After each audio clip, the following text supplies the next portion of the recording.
Hello guys, good morning, Radhe Radhe. তোমরা সবাই কেমন আছো? আশা করছি সকলে খুব ভালো আছো। আমিও আছি আর কি একরকম। তো আজকে হলো বৃহস্পতিবার। সকালবেলা কিন্তু সবাই উঠে পড়েছে, আর বাইরের বিছানা ঘরের বিছানা কিছুই তোলা হয়নি এখনও, কারণ আমার আজকে দু জায়গায় পড়া আছে। আমি সকালবেলা ঘুম থেকে উঠেই পড়তে চলে গেছিলাম।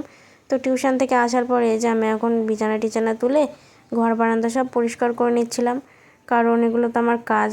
আর বেশি লেট হয়ে গেলে না আমার একদম চুল শুকাতে চায় না, ভালো লাগে না। তো ওই যে খাটের তলা টলা আমি সব পরিষ্কার করছিলাম। আর ওইদিকে আমার বুনু চিপস খাবে, কুরকুরে খাবে, দিয়ে খাটের তলায় প্যাকেটগুলো রেখে দেবে। আর এইসব জিনিস আমার একদম পছন্দ হয় না, তাই ওকে আমি বকা দিতে দিতে প্যাকেটগুলো ফেলে দিলাম। আমি বলছি, নেক্সট টাইম তুই যদি আমার ঘরে কিছু ফেলিস তো তোর কপালে দুঃখ আছে। আর এই যে ম্যাডাম ওখানে শুয়ে শুয়ে ফোন ঘাঁটছে। তো এখনও যেহেতু কিছু খাওয়া হয়নি, তাই মা কিন্তু আমাদের ম্যাগি করে দিয়েছে। আর সো গাইস, তারপরে কিন্তু আমি স্নান করে পুজো দিতেও বসে পড়েছি। এই যে আমার কিন্তু পুজো দেওয়া প্রায় শেষের দিকে। তো দেখতেই পাচ্ছ বেশ অনেক ফুল পাওয়া হয়েছিল আজকে।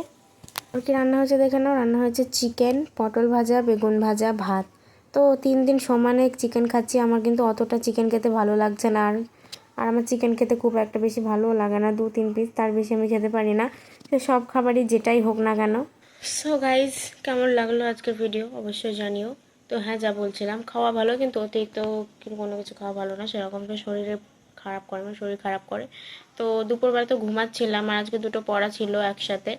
তো পড়া কমপ্লিট করে দুপুরবেলা একটু খাওয়া দাওয়া করে ঘুমিয়েছি কাজ টাজ করে। তো মা আমাকে টেনে নিয়ে গেল বিকেলবেলা হাটে।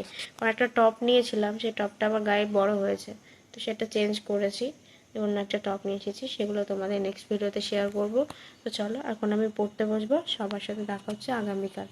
তো টাটা। আর ভিডিওটা ভালো লাগলে অবশ্যই লাইক এবং সাবস্ক্রাইব করে সঙ্গে থেকো।